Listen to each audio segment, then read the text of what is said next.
yan dati? Kinakanta niya? Sa loob umiiyak dahil ikaw at ako ay hindi na.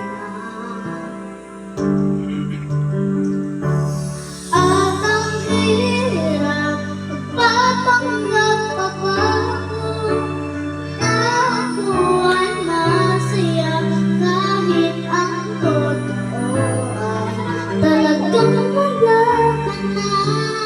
At kung bukas pagmulat ng aking mata may mahal ka ng iba, wala na akong magagawa.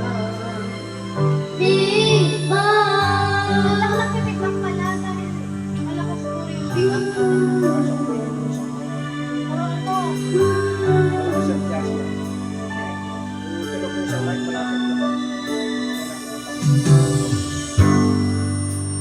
Paano ko sasabihin sa mga kaibigan ko kung ako rin ang sisisihin